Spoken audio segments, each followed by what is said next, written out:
This was a freshly produced clone. The doctor cut the umbilical cord, and a mixture of blood and a clear fluid slowly oozed from the incision. The medical staff used a knife to open the fluid sac, and as the water drained, they peeled back a transparent protective film to reveal a fully grown adult. The supervisor came over for a closer look. The clone looked energetic, and the organs appeared to be in good condition. It was then branded, fitted with a wristband, and successfully transported to headquarters. These clones weren't made one by one. They were mass-produced. Each product was suspended in a clear bag. This was their womb, where they developed from embryos to maturity. The so-called umbilical cord delivered nutrients to them until they reached their preset age. And the source of these nutrients came from the daily work done by people like Mike. That night, the lottery began again. Mike's beloved Lisa was lucky enough to be selected. She was overjoyed, but Mike looked a bit down. That night, he had another nightmare. Upon waking, he stared at a captured moth and decided to sneak into the control zone once more. He climbed an iron ladder, crawled through a ventilation shaft, and finally reached the upper level. There, he uncovered a shocking secret. Through the glass, Mike saw one of the previously selected pregnant women. She had just given birth. The woman begged to hold her baby, but the doctor refused. Instead,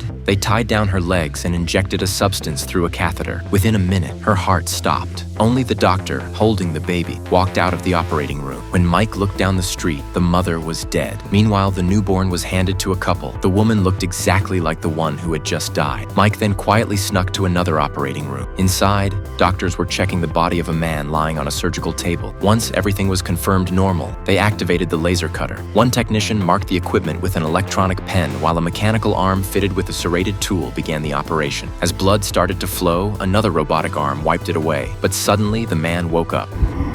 Where's the anesthetic level?